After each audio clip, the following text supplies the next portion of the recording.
Ladies and gentlemen, boys and girls, children of all ages, welcome to the channel. You know who it is, World of Wrestling, here today to discuss about AEW Dynamite June 8th, 2022 review. The show was really good, entertaining stuff, despite the fact MJF was not on this show. He was sadly missed, in my personal opinion. I missed him. I wish he was on this show, making some kind of appearance or had a promo segment of some kind that was videotaped or what have you.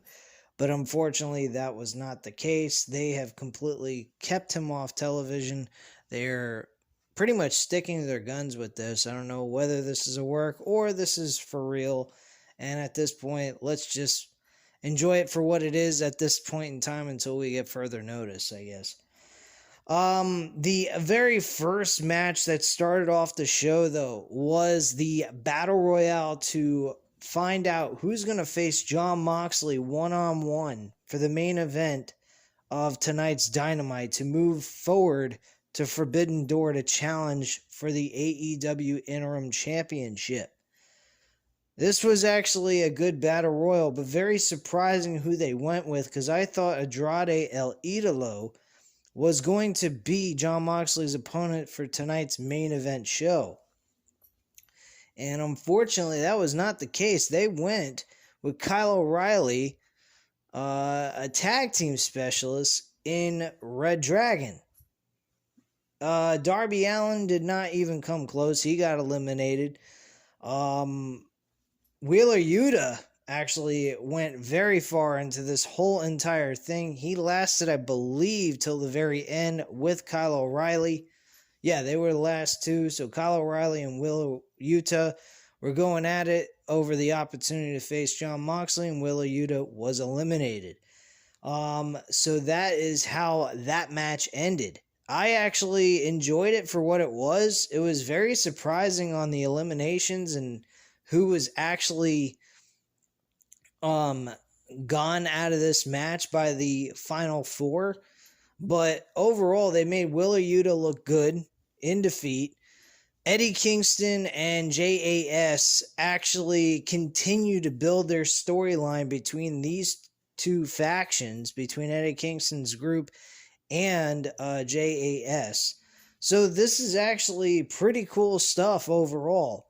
I'm actually really intrigued by what they did here in this match. Despite Battle Royals not always being the best type of match to watch, and it's not exactly the best way to crown a number one contender, but still, it was a good matchup overall nonetheless. Because they were able to tell good stories in the middle of this match by, continuing feuds that took place within this Battle Royal that was going on before this Battle Royal actually took place on TV. So kudos to them for doing that. And the surprise victory with Kyle O'Reilly, I think, was a nice touch. Granted, I didn't expect him to win, and neither did Jon Moxley, because immediately following the match ending, we had Jon Moxley cut a promo.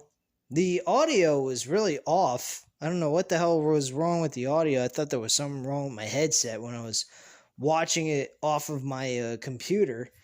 And it's kind of odd, but it sounded a little muffled, or the audio was kind of like toned down a bit or some shit. I don't have a fucking clue. But he pretty much said that overall, his attitude was he's the wrong guy for Kyle O'Reilly to be facing at the wrong place at the wrong time. His attitude was, I'm going into this match to destroy Kyle O'Reilly and move forward to Forbidden Door to finally becoming a world champion once again. Granted, this is not for the actual world championship, but it's one step closer to being the official world champion anyway, while CM Punk is actually out. So I like that promo. I thought it was nice. A good way of showing how infuriated Jon Moxley is and how focused he is to winning this main event match later on tonight.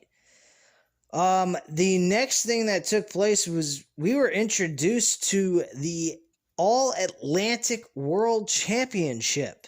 This seems a little bit like a United States / European Championship all mixed in one, while we also have the TNT Championship as the secondary World Championship type of mentality, or the mid-card title. And now they're bringing in this belt. I don't know where everybody's coming up with this 6-man tag team titles, but if that's the case, they're bringing in way too many fucking belts in AEW. I really don't like all these championships. Kind of narrow it down a little bit. They don't need to make so many fucking belts at one time. Hopefully they're not going to make the 6-man tag team titles. I think with this added on to their championship collection of belts for people to compete over, I think it's a little overkill. I think with this added on to the group of titles they already have, I think they'll be perfectly fine. I don't think they need anything more than this. That's just my personal opinion on that. So we had Pac and Buddy Matthews compete with the ability to advance on to the Forbidden Door in this Fatal 4-Way match. We also have Ethan Page, and I'm trying to remember who Ethan Page is going up against. I believe it's... Shit, I'm trying to remember who it was. I know Pentagon Jr.'s in there against some... Ethan Page is going against Miro. And Pentagon Jr., I forgot who he's facing. Holy fuck. I forgot almost half the fucking men that are competing over the damn belt in this tournament. Anyway, Pentagon Jr. will be facing somebody else. I just forgot the name. And then 2 other opponents from New Japan Wrestling will compete against each other. I'm assuming this is going to take place at Dominion and have one of those 2 move on in this Fatal 4-Way to crown the new All-Atlantic World Champion. So I think they got a pretty nice little thing going on there. I think that would be a nice added-on match to this Forbidden Door pay-per-view. I think this pay-per-view is going to be off the fucking hook. So definitely don't want to miss it. If I was you, if you have the money for $49.99, I would definitely purchase this pay-per-view. It is well worth a watch. On top of that, Buddy Matthews and Pac, my goodness, these guys fucking tore the roof off of this place. They had wrestling fans in there chanting, "Fight forever." I mean, this match was off the fucking chain, man. Very enjoyable match. Good action by both of these guys, but unfortunately one of them had to lose, and it happened to be Buddy Matthews, with Pac connecting with the Black Arrow and the 1-2-3 to end the match. Overall, these 2 guys killed it. Probably, I would have to say, the best match on the entire card, and some of the matches were actually pretty darn good. Unfortunately, I think this match was the best one of them all. Kyle O'Reilly and Jon Moxley pulled out a good match as well, which I'll get into in just a little bit once I get to the main event. The next segment on this show was actually Trent Beretta addressing his frustrations about what happened 2 weeks ago when Jeff Cobb and his tag team partner, I think it's Okan, interfered in this matchup with FTR and Rocky Romero and Trent Beretta. He was very frustrated at the fact that they didn't get a fair opportunity to win the ROH tag team titles. FTR then comes out to address his frustration. They understood why he was mad. They're upset as well. They're trying to prove that they're the best tag team in Ring of Honor as well in pro wrestling, period. And that opportunity was taken away from them in that specific match. So they feel like, hey, man, you shouldn't be taking your frustrations out on us. We understand that you were trying to capture our tag team titles. You weren't given a fair shake, but it wasn't us who actually wanted to screw you guys out of the opportunity. We were just defending our titles just like you were trying to win them. So bottom line is, we shouldn't be enemies. We should be frustrated at what they did in our match. So they addressed Will Ospreay in the promo. Will Ospreay actually showed up live on the show. Couldn't believe that shit. I was like, holy fuck, Will Ospreay. I was like, holy shit. And he stood up on the top of the ramp, didn't really say anything. And then Aussie Open, which is this other tag team in his faction, they show up out of nowhere and make the attack on FTR and Trent Beretta, and Will Ospreay comes down to the ring to help out with destroying these three men. This actually led to an announcement later on in the show that Will Ospreay and Aussie Open will be facing Trent Beretta and FTR on Rampage this Friday. That's going to be a fun match to watch. I haven't seen Will Ospreay wrestle in quite a while, and I've sure as hell missed Will Ospreay. He's one of the best performers in pro wrestling today, outside of a few others like Kenny Omega, Seth Rollins, Cody Rhodes, people like that. I mean, but Will Ospreay is one of the top of the line performers you'll ever see, and he will give you a fucking show to remember when it comes to a wrestling match, and he will put his body through hell just to win a match and give you guys a hell of a fucking performance. So, that's basically what happened there at that segment. So, the next segment backstage is actually Kyle O'Reilly and Bobby Fish and Adam Cole cutting a backstage interview, but is interrupted by William Regal, pretty much addressing that, hey, you know, you're really good, Kyle O'Reilly, but bro, Jon Moxley is not a guy to fuck with, and he pretty much says that your head is going to be split wide open and dropped on your head at the end of this match, and you're going to lose. So that's pretty much what was cut there. Nothing big, nothing important. So the next match comes up with Adam Hangman Page. Man, their names can be easily fucked up because they both start with the same first name. Adam Hangman Page. Hangman Page goes up against David Finlay in a pretty solid, entertaining matchup. David Finlay loses the match with a buckshot lariat by Hangman Page and gets the 1-2-3. Pretty average match. It wasn't terrible. It wasn't superb like Pac or Pac and Buddy Matthews, but still, it was a good match overall. Oh yeah, I forgot. Pentagon Jr. is facing Malachi Black. That's who Pentagon Jr. is facing. I apologize, earlier in the video I was saying that Pentagon Jr., I forgot who he was actually facing. But yeah, Pentagon Jr. and Malachi Black will be competing against each other in the first round to move forward to the Forbidden Door in that Fatal 4-Way for the All-Atlantic Championship. So I think Malachi Black will move on. Miro will be moving on. And whoever from New Japan Wrestling, I don't know who the two guys that are challenging or facing each other to move on to this finals for this Fatal 4-Way match. So I'm not certain about that yet. I'm pretty sure AEW will keep its audience informed as they move forward towards this pay-per-view. Anyway, so after the match was over, though, Hangman Page went ahead and cut a promo. He said, look, you know, I lost the world championship to CM Punk, but there's another world title, and I didn't actually compete in the Battle Royal either. I was not set to be in that Battle Royal.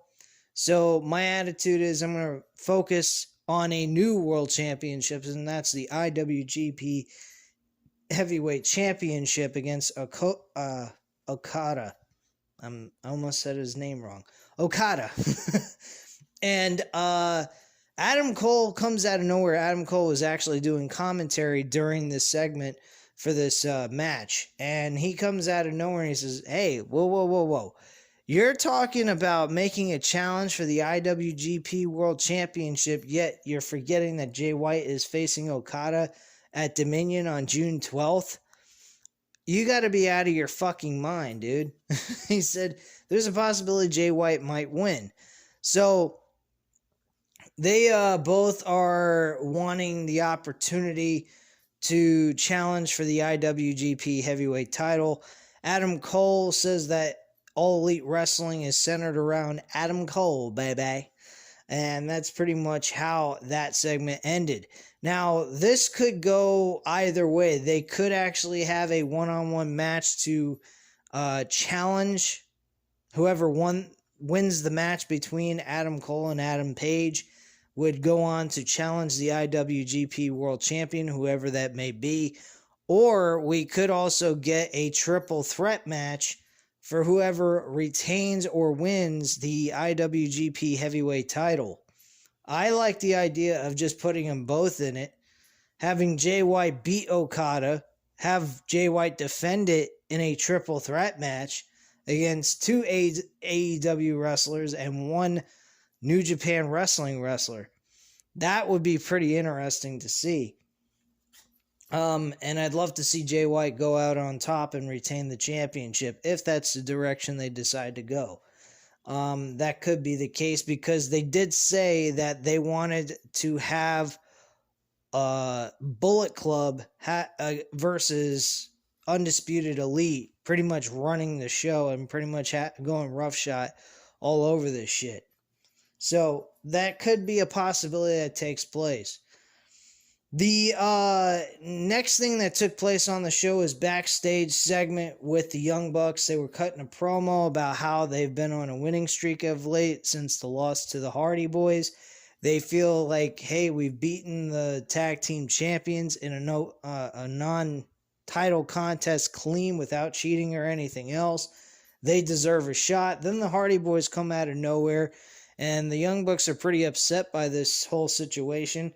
Because the door was actually unlocked for anybody to just show up and do whatever.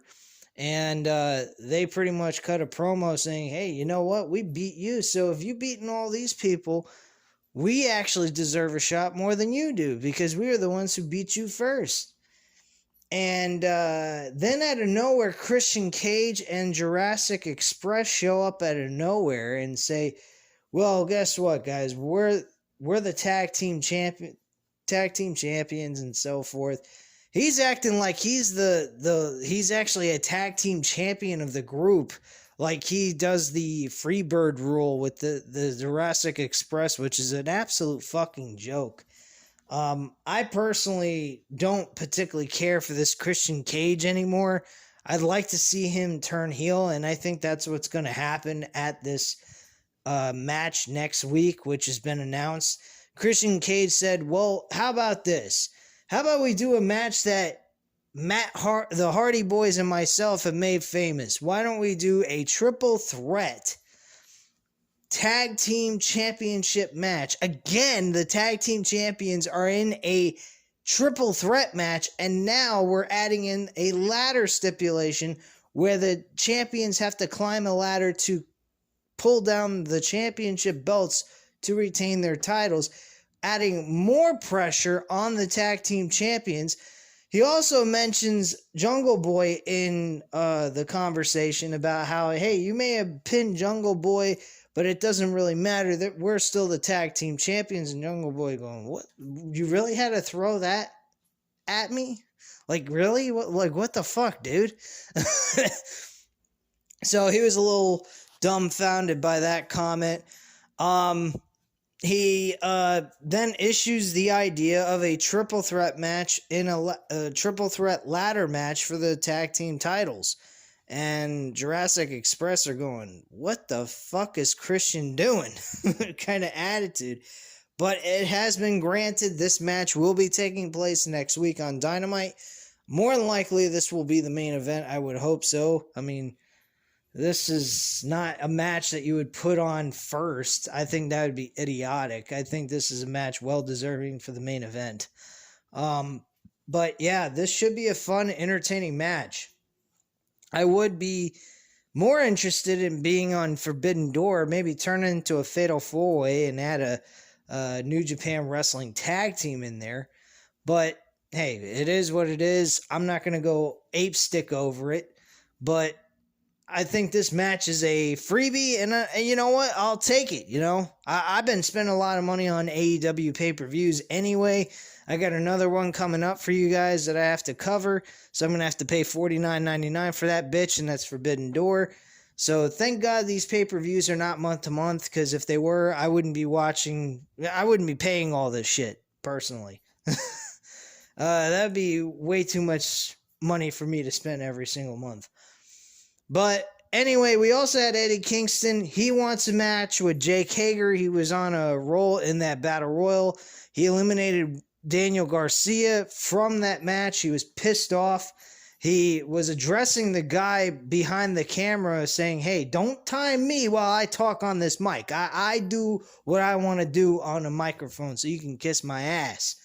And he's pretty much challenges Jake Hager for a one-on-one matchup for next, I believe, this coming Rampage. So he's going to go up against him on Rampage this Friday as well. And he told the guy that was behind the camera, he pulled him in front of the camera and said, all right, now I'm done. You can go ahead and cue them to turn me off at the production truck. The whole thing ends, and that's it. We move on to the next segment. The next segment actually was Wardlow in the ring being interviewed by Tony Schiavone. Tony Schiavone wanted some answers as to why Wardlow was not in the Battle Royal. And he pretty much said this. His opinion about trying to win the interim championship is not all that interesting to him. He wants to win the actual official world championship. So he addressed CM Punk and he says, I'm coming after your belt when you come back. So when you get back and you're 100%, I'm coming for the world championship. I don't know if this is legit or this is a future promise that Wardlow is going to be a world champion somewhere down the line in about like next year or something. But it seems to me like they are focusing on Wardlow becoming a world champion in the near future, which would be kind of strange because MJF, I think, is the next guy in line to win the world championship.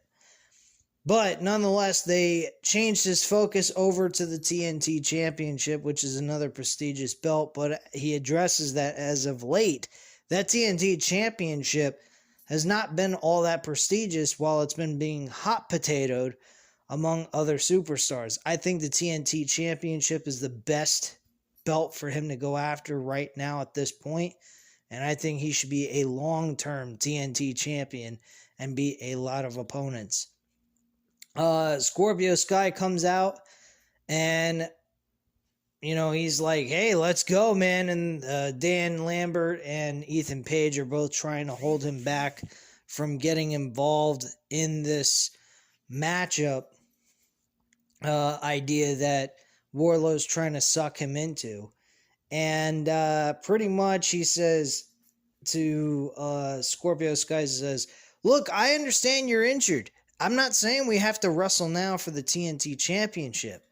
All I'm saying is when you get to 110%, I want that TNT Championship. And he says, Dan Lambert says, okay, that's fine. We'll give you the match. Just let him heal up and whatnot. And Scorpio Sky is holding up the belt, talking some trash. He's pulled back and everything else. And then Mark Sterling comes out of nowhere. And he pretty much, like I said earlier, he pretty much addresses the fact that he is going to challenge him. Either he's going to do something with the... he's either going to go through a legal court system or he's going to have to face all 20 staff members in a 20-on-1 match, which is downright fucking insane. I don't understand why that's taking place, but that was addressed later on in the segment. So that is the basis of what happened to Wardlow in his segment. We also had Marina Shafir challenge Thunder Rosa for the Women's Championship in a pre-taped segment, which I don't know why the fuck they had to do that, but they did. So that actually took place, and Marina Shafir challenged Thunder Rosa for the Women's Championship. This was a bloody, awful fucking match. Absolutely fucking sucked. Get Marina Shafir off television. I mean, she may have been an MMA fighter, but she cannot wrestle worth a shit. She moves around like she is very limited to movement. She cannot move very well at all. She looks very stiff. She's not, flexible in the ring. She is just like a fucking Terminator walking around with stiff joints and shit. Like, what the hell's her deal, man? She would look terrible in that match. That match was one of the worst matches Thunder Rosa's had in AEW, and it's not her fault either. This sucked big time. This was the worst match on the entire card. Thunder Rosa, thankfully, of course, retained her championship, and that was that. And then we had Jon Moxley going one-on-one with Kyle O'Reilly for almost 20 minutes straight. I'm glad they gave them plenty of airtime to do this main event match, and this was fun as shit. They did not go past the 10 o'clock hour. They actually ended it at 10 o'clock, which was nice, and they did a great job, these two. They kicked ass, they took some names, and they beat the living shit out of each other. This match and Pac and Buddy Matthews were the two best matches on this entire show tonight. Not a lot of complaints about this show. This was a pretty good, solid show, but not as good as last week's show. Last week's show was off the hook. It was insane. But this was a pretty damn good show as well. And I'm looking forward to what they're going to do for Forbidden Door and what other matches they're going to add to the mix leading up to this pay-per-view. We still got another about 2.5 weeks left till this pay-per-view. So it should be pretty entertaining to find out what happens at the end of all this. And hopefully we get an amazing match card, which usually we do anyway. So can't wait to look forward to that and seeing this pay-per-view on June 26th. Anyway, that is the entire review for you guys. Hit the like button if you like this video. Hit the subscribe button if you're not already subscribed to the channel. And leave a comment down below. I'll definitely get back to you on that. And I thank you guys very much for watching. Have a great night, guys. Bye.